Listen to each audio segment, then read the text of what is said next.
सत्य Sai super speciality hospital तो एक और भगवान का मिरेकल है।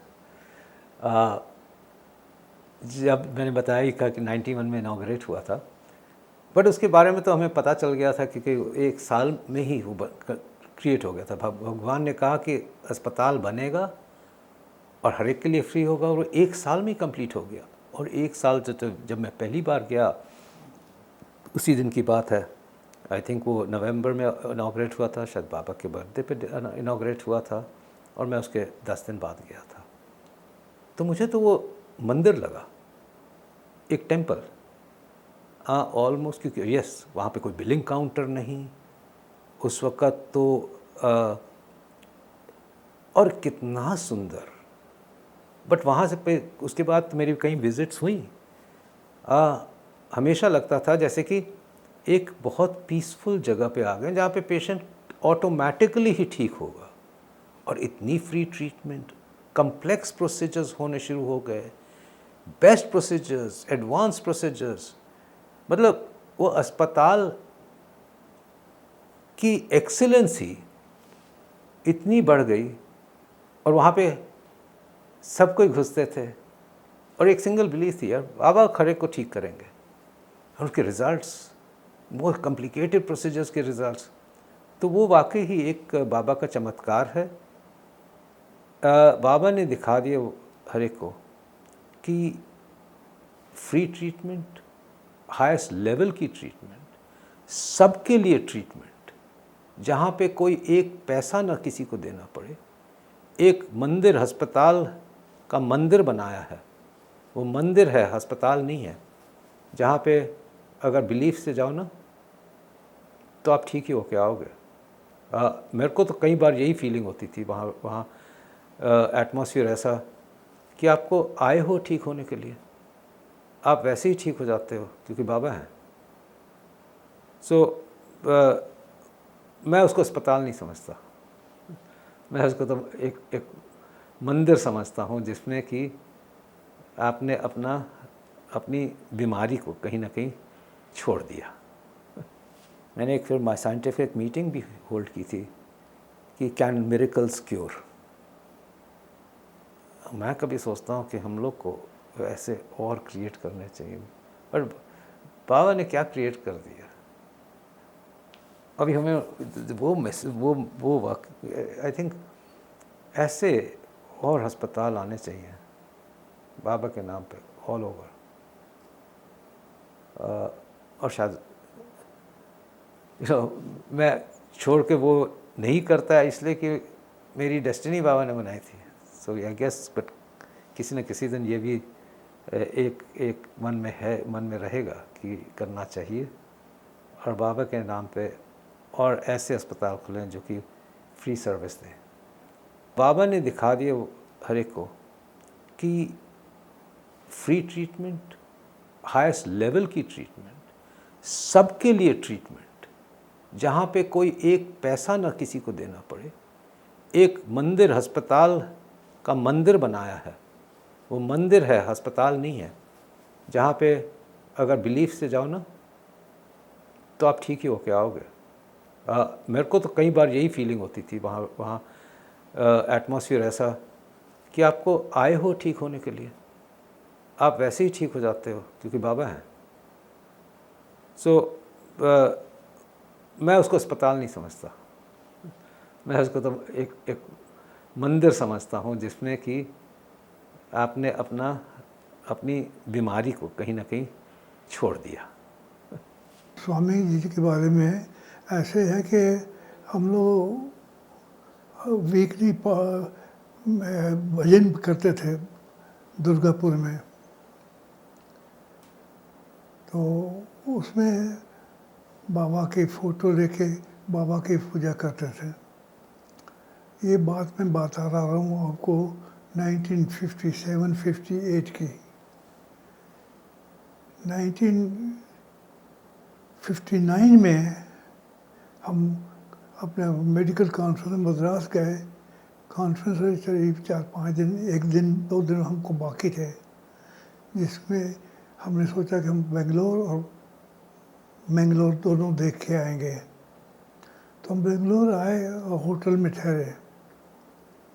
उसके बाद हम दूसरे दिन मॉर्निंग में मैंगलोर के लिए बस से टूरिस्ट बस में जा रहे थे। तो हमारी वाइफ साथ में थी और होटल की कुछ लेडीज़ भी थी साथ में, वो भी बेंगलोर जा रही थी। तो वो उन्होंने वाइफ को बोला कि हम लोग यहाँ आए हैं, 4-5 दिन से ठहरे हुए हैं, वाइटफील्ड जाते हैं, बाबा के दर्शन ही नहीं हो रहे। तो हमारी वाइफ ने कहा कि नहीं हमको दर्शन तो करने हैं। मैंने कहा ठीक है, आज का दिन तो सैटरडे है, कल संडे 12 बजे जाना है, तो कल सवेरे होके आ जाएंगे। तो सैटरडे हम मैंगलोर गए, रात के 11-12 बजे आए।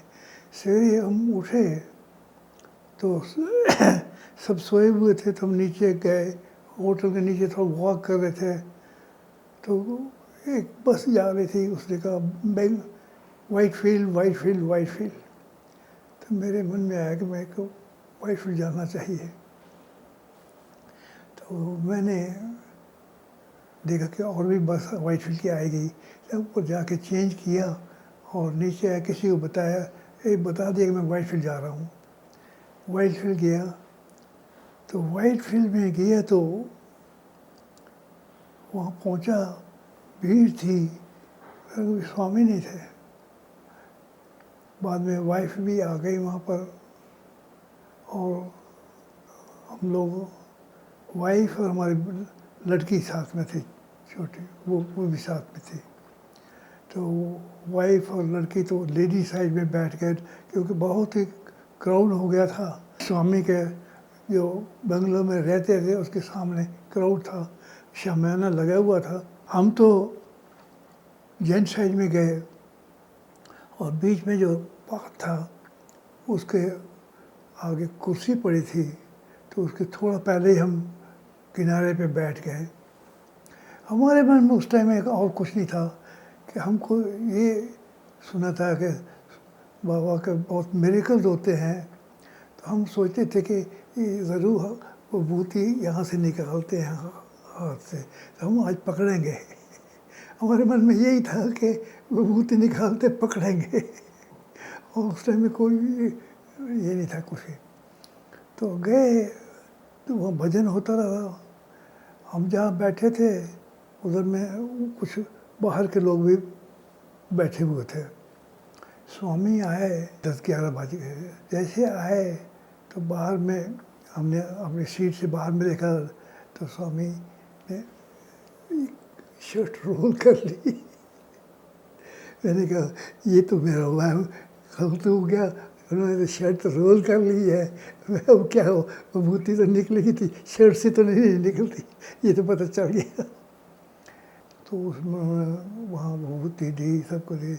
अब मेरे से इतने डिस्टेंस पे हुए तो उन्होंने हाथ ऐसे किया, हाथ किया तो नीचे से जैसे लगता है कि सन रेज एक वो निकलती है और फॉर्म द क्लाउडलेस फॉर्म विभूति बनी और उन्होंने करी। वो मेरे साथ में कोई बैठे थे उनको दी और मेरे ऐसे ही यहाँ पर ऐसे किया, तो थोड़ी विभूति लगी। उसके बाद वहाँ पर जब ख़त्म हुआ तो मेरी ट्रेन थी 12 बजे वहाँ से टू मद्रास, और मद्रास से हमारी फ़्लाइट थी to Calcutta, and I had to reach back to my place of work, that was steel plant, Durgapur steel plant. तो this was the whole thing was connected. तो टाइम देखा तो 11 साढ़े 11 हो गए, और ट्रेन तो चलती है बेंगलोर सिटी से, और होटल में हमने कुछ भी नहीं किया था। वाइफ ने पहले मिली तो मैंने कहा कुछ, मैं कहती मैंने भी ऐसे छोड़ के आई हूँ। खैर हम वेट कर रहे हैं, वाइट और बच्चे जो थे, लड़की थी, हम जेंट साइड में वेट कर रहे थे, वो लेडी साइड में थी, और वो क्राउड ब्रेक नहीं हुआ। बाबा आए हमारी तरफ से, जेंट से राउंड करके लेडी साइड में चले गए थे, तो लेडी साइड में ज़्यादा टाइम लगाया, और टाइम हो गया था कोई 11:30 पौने 12 का। तो वाइफ को चिल्लाया, वाइफ नहीं मिली। बड़ा I was anxious to come back to Bangalore to get the train, और इधर वाइफ और बच्चे मिल नहीं रहे थे। तो मैंने जब दिखी मेरे को, मैंने कहा तुम कहाँ गुम हो गई हो, तुम्हारे बाबा ने तुम्हें ट्रेन मिस करा दी, प्लेन मिस करा दिया, सारा प्रोग्राम ख़राब कर दिया। shouted like that on her। इतनी में वहाँ पर 2 जेंटलमैन थे, 2 कारें थी उनके साथ में। तो वो मेरी शाउट सुनी तो वो भाग गया है, क्या बात है। मैंने कहा ऐसी ट्रेन पकड़नी थी। मैंने कहा अच्छा एक बात है, हमारे पास इतनी सी जगह है, एक बच्ची को और एक वाइफ को या आपको, एक आदमी को हम ले सकते हैं कार में और दूसरे के नहीं। मैंने कहा ठीक है। ऐसे ही उन्होंने फ्रेंड को रोका, पहले उनको बिठाया, फिर फ्रेंड को रोका, हमको ले लिया। तो ले लिया तो हम, उन्होंने कहा कहाँ जाना है, मैंने कहा बेंगलोर स्टेशन जाना है। अभी वो होटल भी नहीं बोला, स्टेशन जाना है। तो स्टेशन पे पहुँचे तो फिर जल्दी से होटल से सामान लिया ऐसे ही और स्टेशन पहुँचे। होटल गए थे, होटल से उसी उन फ्रेंड्स की उनकी उन्होंने हमको होटल से भी उठाया और रेलवे स्टेशन ले गए। रेलवे स्टेशन पहुँचे तो इट वॉज 5 minutes to 12 और ट्रेन जाती थी 12 बजे, वहीं से स्टार्ट होती थी। हमने जल्दी जल्दी होटल को जो भी पैसे कुली को कि चलो हमको ले चलो, कुली का उस सामने ट्रेन अक्रॉस दिस और जल्दी चलिए, वो तो चलने वाली है। अच्छा ठीक है। गए तो जो सामने कंपार्टमेंट आया उसी में बैठे, और हमारी रिजर्वेशन दूसरी जगह थी, उसी ट्रेन में दूसरे कंपार्टमेंट में। तो वहाँ जगह तो थी नहीं बैठने की ठीक से। तो कुली ने कहा कि नहीं कोई बात नहीं, अब अभी सिग्नल नहीं हुआ, हम आपको जहाँ पर सीट है वहाँ ले चलते हैं, उसी जगह बिठाते हैं। खैर वहाँ हमारी सीट थी, सब कुछ था, आराम से हम गए। ठीक 12:10-15 पे ट्रेन चली, हम ठीक से एकोमोडेटेड थे। तो मैंने वाइफ को बोला भगवान ने हमारी ट्रेन नहीं मिस कराई, हम बिगड़ रहे थे कि तुम उनके चक्कर में पड़ गई हो और हमारी ट्रेन भी मिस हो गई है। तो ट्रेन नहीं मिस हुई, प्लेन भी पकड़ा, ड्यूटी पे ठीक ठीक पहुंच गया। तो ये तो भगवान की शक्ति एक देखी। उसके बाद वहाँ पर हम लोग हर सैटरडे कॉमन जॉइंट भजन करते थे। तो उसमें भगवान की फ़ोटो रखनी शुरू की और उनके नाम पर भी भजन बोलना शुरू किया। उसके बाद हम यहाँ से ज़ैम्बिया चले गए। तो ज़ैम्बिया में भी हम लोगों ने बाबा के भजन का ग्रुप बनाया, जो कि हर संडे सैटरडे को इकट्ठे होकर भजन करते थे 1 घंटे, जिस बाबा का भजन ज़्यादा होता है वहाँ पर भी, और बाबा के डिवोटी मिल गए तो सब एक ग्रुप बन गया वहाँ पर, जिस पे सब कोई बाबा के यहाँ गए थे तो वो अपना बताते थे कि ऐसे ऐसे हुआ। वहाँ पर हमारे बड़ी लड़की की हस्बैंड की डेथ हो गई। तो उसके बाद हम इंडिया आए तो पुट्टपर्ती गए। तो हमने कहा इस वक्त बाबा के दर्शन करेंगे। तो स्वामी ने हमको वो इशारा, जब ऐसे बैठे थे सामने में, इशारे कि वहाँ पर ऐसे इंटरव्यू लाइन में जाओ। तो खैर हम जब जाना था तो हमारी वाइफ बच्चे सब बरामदे में बैठ गए। तो जब इंटरव्यू का टाइम हम अंदर गए, सबका ख़त्म हो गया तो फिर हमको बोलते हैं इतने बड़े डॉक्टर, वाइफ ठीक नहीं होती। हमारी वाइफ बहुत तकलीफ बीमार रहती थी, वो हमेशा कुछ ना कुछ हमेशा बीमार रहती थी। तो कहते इतने बड़े डॉक्टर। उस टाइम में I was consultant in medicine, India में भी और बाहर में भी। तो इतने बड़े डॉक्टर, वाइफ ठीक नहीं होती। चुप रहे, हम तो चुप रहे। तो अपने से ही कहते हैं, वाइफ को ये बोलने के बाद वाइफ को बोलते हैं, अगले साल 1 साल बाद इसकी शादी कर दूँगा। लड़की का तरफ हाथ करके, बड़ी लड़की कि 1 साल बाद, ये 16 जनवरी 1981 की बात है, और उन्होंने कहा कि 1 साल बाद मैं लड़की की शादी कर दूँगा। हम लोगों ने कुछ नहीं बताया, कुछ नहीं किया, तो अपने ऐसे बोल के ठीक है। और उसके बाद सब हम लोग को विभूति दी। हम लोग वहीं बैठे थे सामने, उनको खैर उसके बाद जब ख़त्म होगा इंटरव्यू तो हम लोग आशीर्वाद दे के चले आए। उसके बाद हुआ क्या कि 82 में कोई फिक्स नहीं है, कोई कुछ नहीं है। हम फिर बाहर से ज़ाम्बिया से दिल्ली गए, और बच्चे सब साथ में थे, और महीना फरवरी का था। गए, कितने दिन रहे, कोई शादी का कोई बात ही नहीं हुई लड़की की। एक हफ्ता रहे तो हमने कहा कि भगवान ने तो कहा था 1 साल बाद शादी कर दूँगा, तो ऐसे कुछ नहीं। ऐसे मन में सोच ध्यान आया। हम ट्रेन पकड़ना था, पहले सोचा था कि बड़ी लड़की को और इसको छोटी को, दोनों को पहले वापस ज़ाम्बिया भेज दें, और हम और वाइफ बाद में जाएंगे। और इस ख्याल से उनको ट्रेन से भेजने लगे जहाँ पर रह रहे थे हम, दिल्ली में। बाई चांस हम रह रहे थे फरीदाबाद की तरफ, और वो ट्रेन थी दिल्ली, मतलब तो दिल्ली से जाना था लोकल ट्रेन से। वो जो तो ट्रेन पहले ही निकल गई, 1 आवर पहले ट्रेन निकल गई। बच्चों को पकड़ी नहीं, बच्चों को वापस आना पड़ा। हमने बिफोर टाइम गई ट्रेन, भी बिफोर टाइम चली गई। हैरान है।